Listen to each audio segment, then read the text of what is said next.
The Consulting Leaders Podcast, where we talk about the business of consulting. Whether you're looking to grow your practice or learn from the stories of leaders in consulting, you're in the right place. I'm your host, Guillaume Jouvencel, ex-PwC and co-founder of GHA Marketing. Join me as I interview the best consultants in their niche. Let's get on with the show.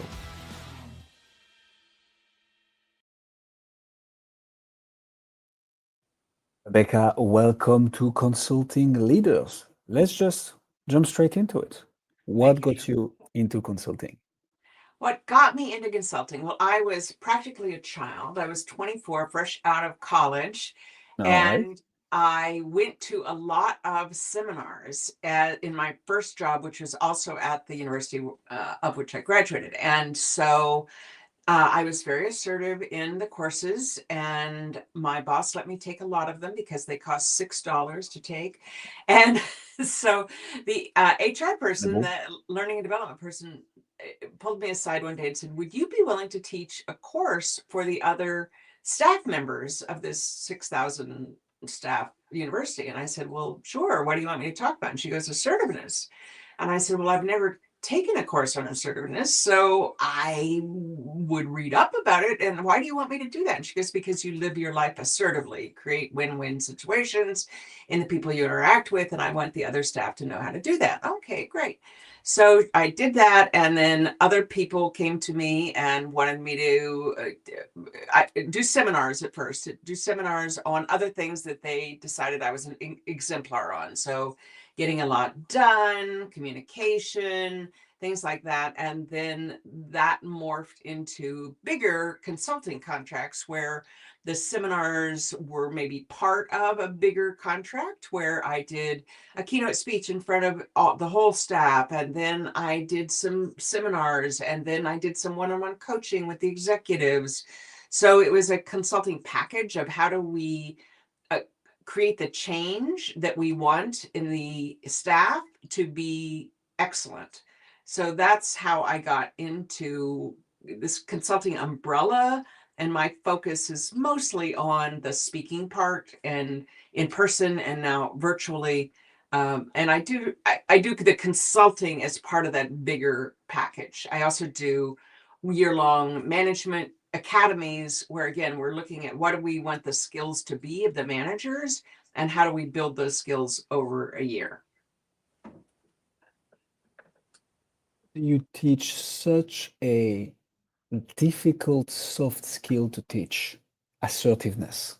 It's not like you can wake up and say, okay, this is how you operationalize assertiveness, right? It's like being very clear on what you want and what you think, being willing to defend that idea, that concepts, all whilst leaving room for the others. But, standing your ground, especially, like, how do you teach that?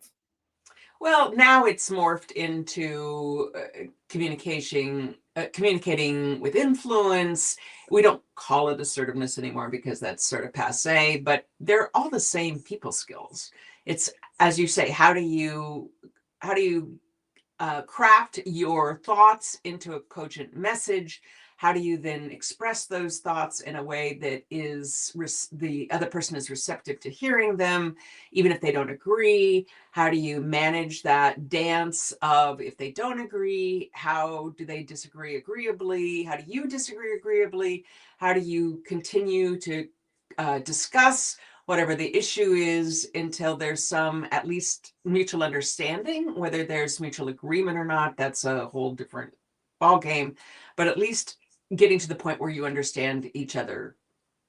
That's what it's morphed to. So, can you tell us a bit more about the problem that you solve now, Rebecca?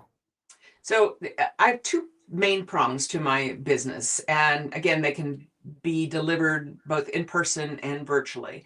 So the biggest problem I see with the Management Academy is the managers have either never gotten or forgotten best practices in management. And they say things and they do things that you just cringe when you hear about.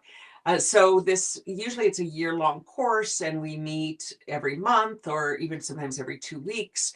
And they have implementation homework in between. They usually get a learning buddy that they meet with when we're not meeting as a group. And we just build their skills sequentially over time. So that's one prong of my business. And the second prong is helping people be better virtual communicators. How to, again, some of what we already talked about, how to be cogent, how to be clear, and then in this virtual environment, how to do so to keep people's attention. And that's almost everybody has that problem, has that issue, is keeping, because it's so easy to multitask when we're virtual, right? Especially if we turn our camera off. Oh man, you can get a lot done while you're listening to somebody prattle on about inconsequential stuff. It is so I think we live in an era where it's never been easier to do anything because information is just at the tip of our fingers, literally. But it's also never been easier to get distracted and to get into something else and to receive a notification from one of the gazillion apps we have on our phone. So I like this focus. Who is, just to close the loop on this, Rebecca, who is your target audience? Like who is it that you're trying to get into a room with to make a decision to hire you and work with you? It could be anywhere from the CEO to someone in the C-suite, to either COO or chief learning officer, or sometimes even a director of a department or a division who says, "My people need to enhance their skills." And often, if I can get the decision maker to see where they have some potential skill enhancement available, shall we say, then and I can get them to move at least a spot or two to say, "Oh, hey, I didn't know this was really an issue, but now with these little refinements, I'm even better." Those are the folks that I like to work with. So, and I guess we're going to get into the core of your own business, but I think we're very clear on who you're helping with what problem, like what outcome you help them achieve. How do you market yourself? How do you brand yourself? You mentioned before we started recording that you've been on 100 podcasts, if not more. I'm suspecting this is part of it. Can you tell us a bit more about that? So how do I do it? I'm sorry, I lost you there for a second. Go How ahead. do you brand and market Oh, yourself? how do How I? does Oh, sorry, one sorry. become aware of what Rebecca offers? Sure, sure. So I've been in business for a long time, and now it's mostly repeat and referral business, word of mouth. I also do things like this, or I do um, samples, previews of sessions that people can come to virtually and see if I'm their cup of tea. So that, maybe doing presentations in front of a target audience and association of those decision makers, those all fit. I know we're going to talk about what I need to do better, but social media is one of those ones that I need to do better. I'm not great at that. So referral, repeat business. So as I always say, for me, this is a sign of a great consultant, right? If you are a consultant or B2B coach and your clients don't refer you to other people, you're not getting your clients to want to work more with you. There is something that you need to fix at the core of the offer, anyways, because that's basically our business. We are experts. We need to get hired because we're such an expert that people want other people like them to benefit from it and like shine a light on them for introducing the right person. So for me, referral is kind of the base, and then there is one, two, three other acquisition channels. So in your case, let's take the example of podcasts, for instance. Why did you decide to go on that many podcasts in your career so far? Well, I think it's all part of the marketing mix. You say, if you have X hundreds of thousands of followers and some percentage of those watch this, then some percentage will say, "Hey, I want to know more. I'm going to reach out and have a free consultation with Rebecca and see what she has and how it might fit our needs."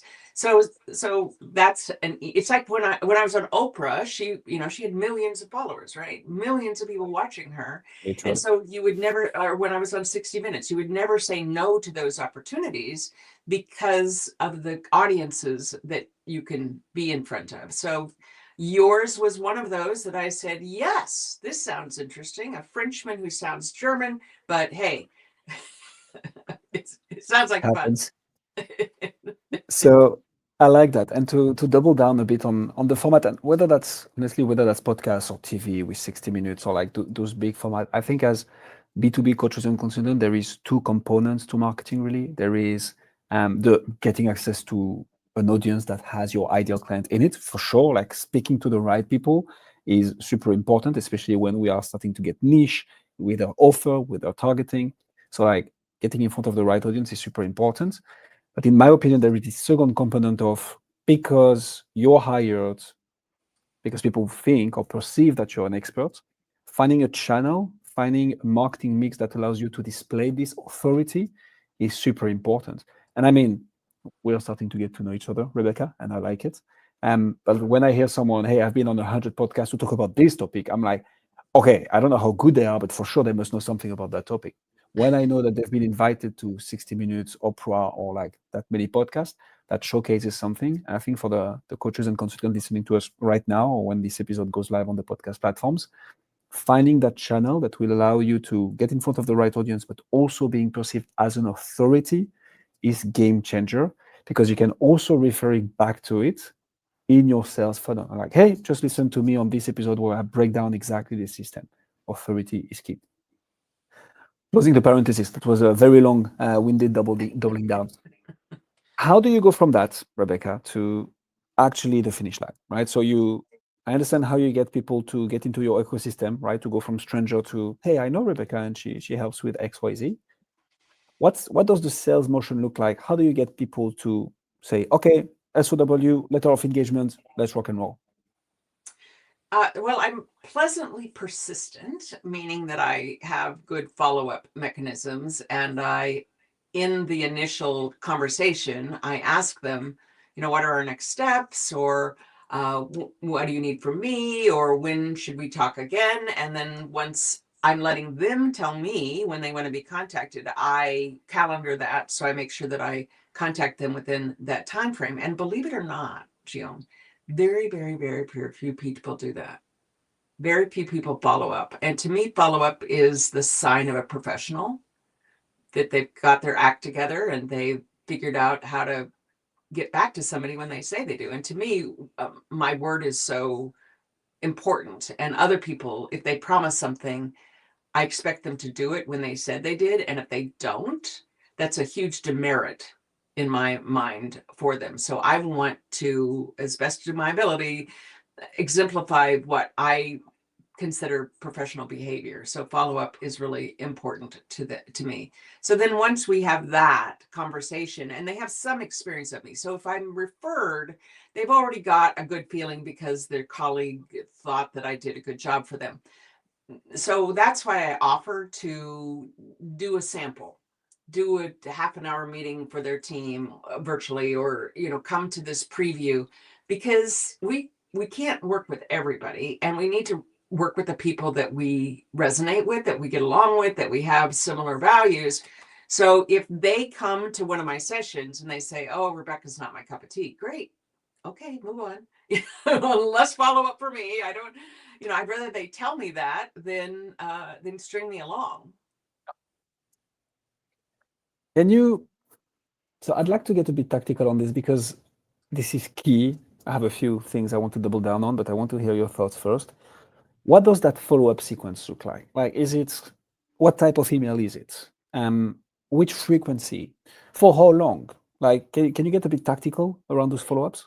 Okay, again, I go back to them. If I've had an initial contact with them, whether that's email or they made an appointment, then I always ask them, when would you like me to follow up and how do you want me to do that? And if they prefer text, great. If they prefer email, if they prefer LinkedIn messaging, you know, that's part of being customer responsive, I think, is learning how they prefer the messaging and adapting to that.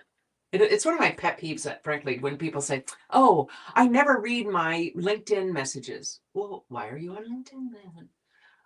What? What Like, the hell are you doing? yeah, like, why does somebody have to learn your preferences? Can't you be coherent and responsive in various kinds of outreach? Whether that's a DM or whatever it is, you need to be versatile in that, proficient in that. like it a lot. So key So I, thing that you just mentioned here is actually following up with your leads and prospects where they are responsive. And something that we typically advise is when you start the follow-ups, try a follow-up on every channel and see which one they answer on. And then you focus on this one. And then in terms of to get a bit tactical, because I want the coaches and consultants listening to us to like have some practical insights that they can implement. What we do and we help our clients do is first 3 days of entering into contact with a new lead, right? New lead entering into your ecosystem, you want to send one follow-up per day. What the first follow-up will be your best case study, your best transformation, which is relevant to them, obviously. Second email is your best transformation or your best case study. So either you go for your first case study, best case study first, and best transformation second, or vice versa. Third email is your best industry insights. It's not related to you. It's just based on the markets and what you're offering and why it's important overall to develop the skill or to implement the system that you help implementing. And then you can go to 1 to 2 email per week where you do a mix of objections pre-handling, case studies, and transformations as well. You paper that into your emails with a regular call to action to book a new call or to ask any questions if they have some. You nurture that authority by doing so, and you lower the barriers that they may have or the doubt that they may have in hiring you or working with you. Any thoughts on that, Rebecca? What are your thoughts on this? well, so they don't enter my ecosystem unless they've had some experience of me. Right, So right, I would try to close for a one-on-one call. right I away. Yeah, I would because otherwise it's kind of all about me. If I'm sending them things I think might be of interest to them, I would rather have a call and see what's of interest to them, and then I can follow up with resources that are relevant to them. So, And that's one of one of the biggest sure. mistakes I see. So one of my books is called Professional Selling: Practical Secrets for Successful Sales. So I have 28 books, Okay, two of which have sold over 250,000 copies, and that's one of them is professional amazing. selling. And so one of the biggest things I see in salespeople is their communication is too much about them. Here's my best case study. Here's my blah, blah, blah, blah, blah, rather than saying, so, finding out what's in it, what their issues are. And Yeah, it's a harder close because you're trying to get their time. But again, if they've come into my ecosystem, they've opted in yeah. to, and so they already theoretically at least should be open to having a brief call. It doesn't happen 100%, but it's rather than just blanket sending to people on LinkedIn that you really have no connection with, or however you're going to do that. I agree. So that would be more once they opt in with their email in what we do. And in every other email, you would have a call to action towards booking a call with you. Now, the thing is, and I understand this, I like this back and forth.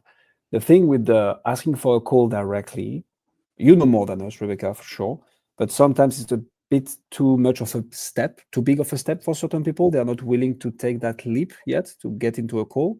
And that's why nurturing them via follow-ups is important. But yeah, if you can get into a call with someone who seems to be your ideal client and that you know you can help, the thing I often say is like it's your moral responsibility to get into a call with that person so that you can help them.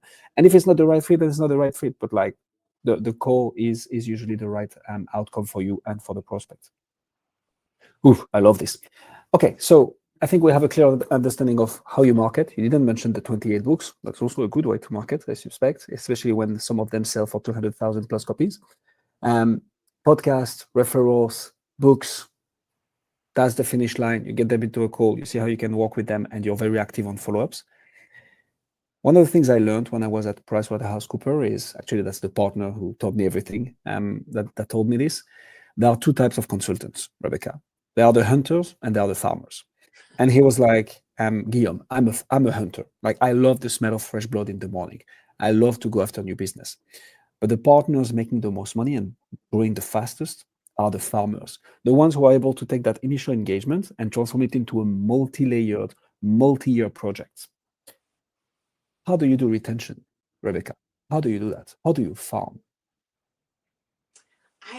I think it's pretty much what we talked about. It's all the. I wish that I knew which one channel was the most effective, but every year it's a different mix.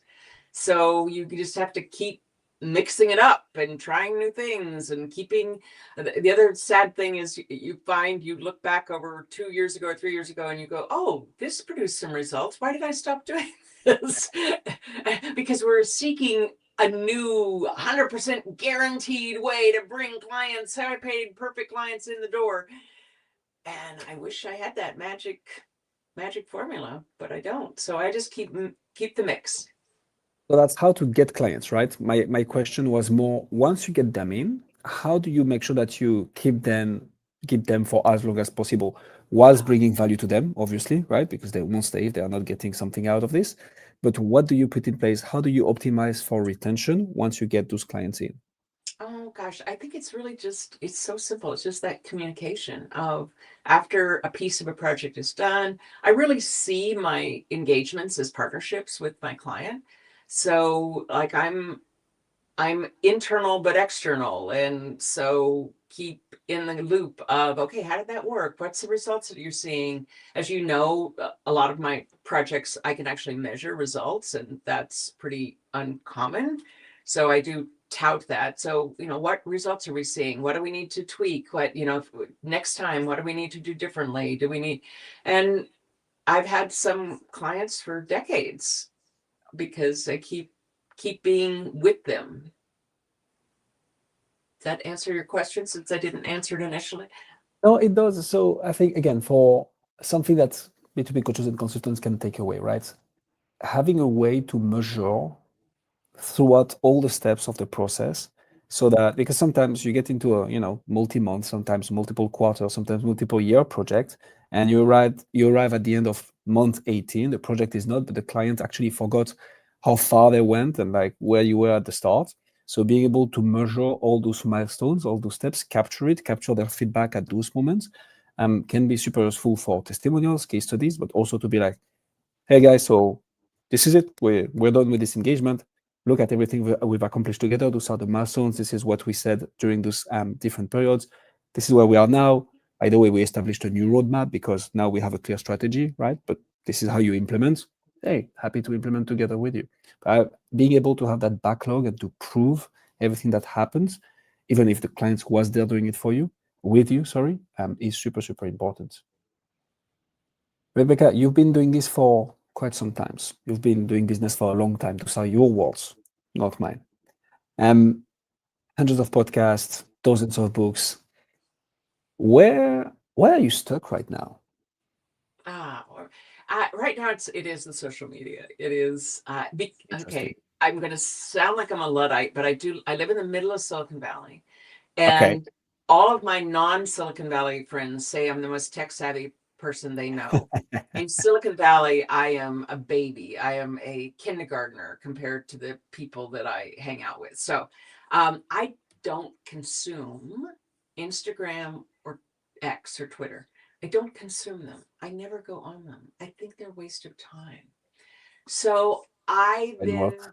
don't create content for them. So during the pandemic in June of 2020, I engaged 13 interns to help me. Oh, wait, there's more. Interns. Wait, there's more.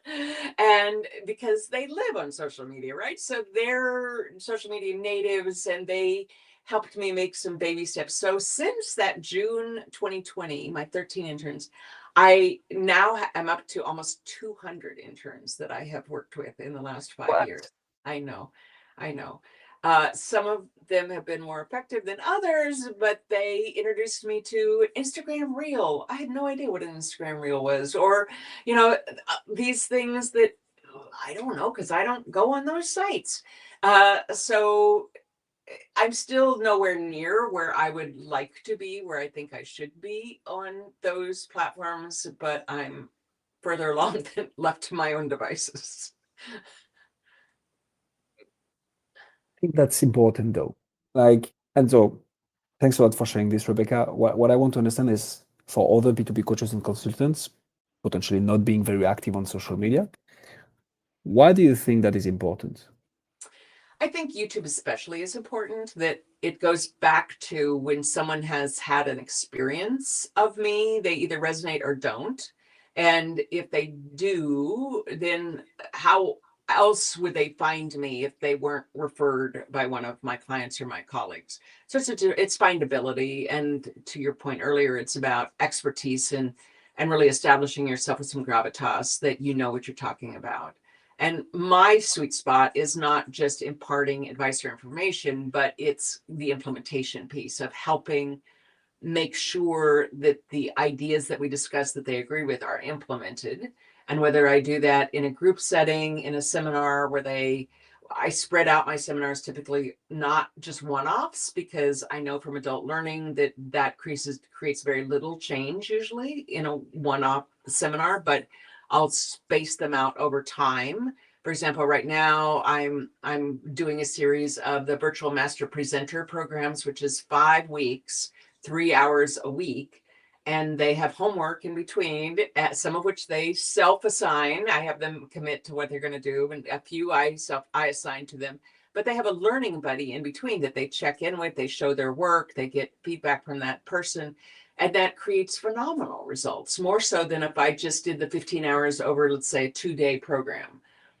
That would create some results, but giving people chunks of bite-sized information creates such bigger change. So that's the YouTube et al. Will actually, you don't use et al. If they're not people, but et cetera, that will give people a taste of my ideas and my style and see if they want to have more. Okay, so again, to quickly double down, because I think this is super important. Um, as a B2B coach or consultant, you know that you are the expert. Your clients know that you are the expert. The people who pull you in for engagements know that you're the expert. And that's it. Having a YouTube channel, a LinkedIn profile, Instagram, TikTok, if you like to do some dances as well, is not just for discoverability, meaning, yes, you will tap into a new audience that can potentially become leads, who potentially become partners, referral partners, clients, whatsoever. But it's also that content that people will be able to find once they hear from you from another source, and they'll be like, oh, okay, sure, I'm gonna check this person's out. Like, what are they doing? Oh, they released a 20 minutes video explaining how to solve the exact problem that I'm looking to solve right now, and I can implement some actionable advice from it. Well, I already got value from them. So when they get into a call with you, the close is much faster, much easier because there is all that content available. I mean, it's not for nothing that I stream all those episodes multiple times a day. It's because people get into my ecosystem and they see, oh, okay, like definitely this guy talks about podcasts. Actually, he does 2 to 3 a day. He must know a thing or two. And then they get into the ecosystem, they get more value, and eventually they get into a call with me. What's the what's the next big thing for you, Rebecca? 3 to 6 months. What happens next? What's the big opportunity for growth? So a couple of things. The aforementioned social media, growing that, but in addition to my 5-part virtual master presenter course, where I'm going to be offering a 3-part for just corporate presenters, people who give a presentation maybe once a week. They do a report of a staff meeting. There are maybe some slides. Maybe they're going to report to the board. Maybe they do some customer training, but not for professional presenters, whether those be internal and external. So the longer course is more for the people who want all the nuances, the nitty gritty, etc. The shorter course, the 3-session course, I call virtual presentation polish. I call it, and that's how to have your background not be distracting, how to make eye contact, how to not have your slides suck, be able to keep people engaged without them multitasking or even being tempted to multitask, because your session, whether that be a 10-minute report or an hour or 2 or 3 more intense training, but you want them with you. And as we said, it's so easy to do other things. And I'm the worst. I am actually the worst as a participant in webinars, live webinars especially, because most of them are presented as if the audience doesn't matter, as if the audience isn't even there. And there's an occasional, oh, write in the chat a Y or an N if you agree or don't agree. I mean, oh yeah.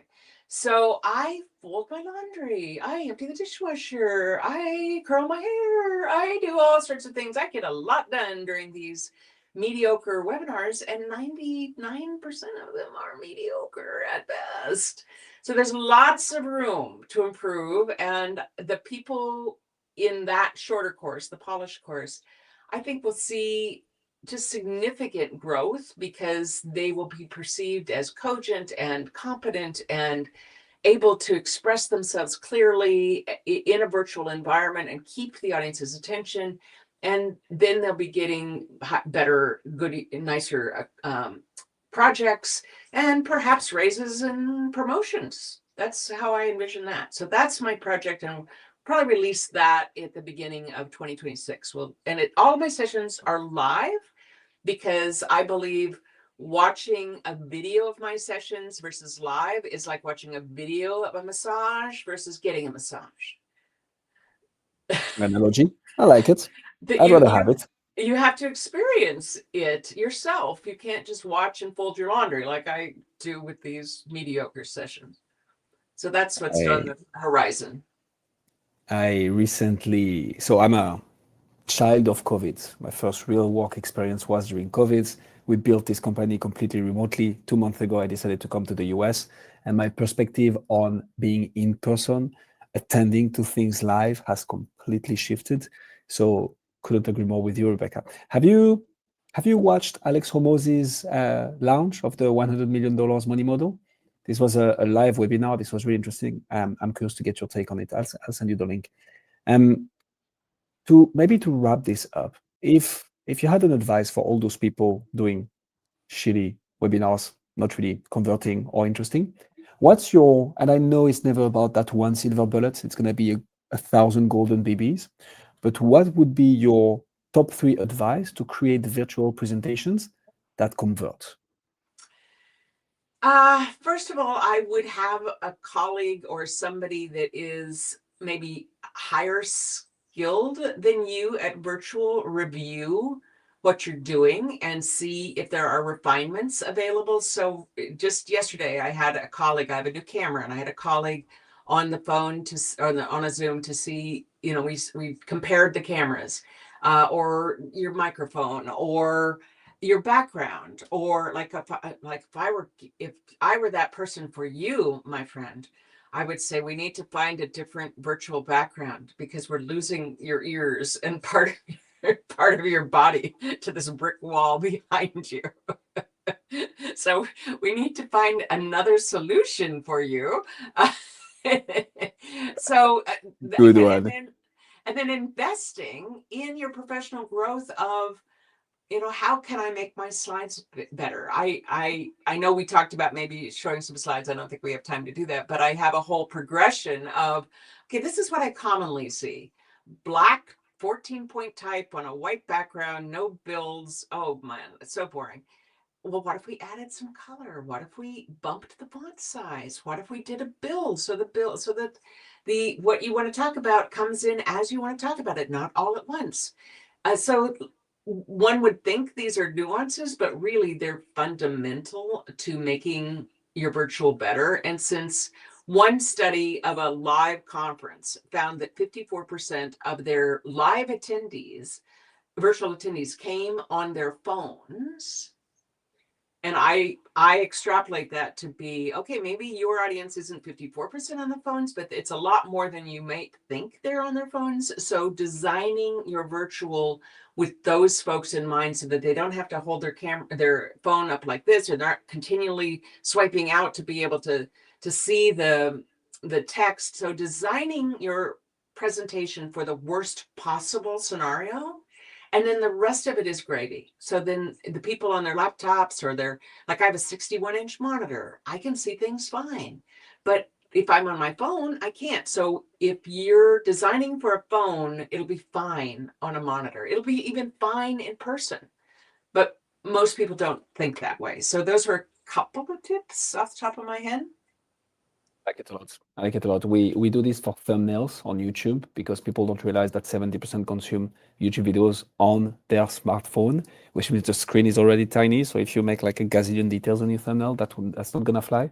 But I like it. I didn't know people were consuming webinars that much with their phone.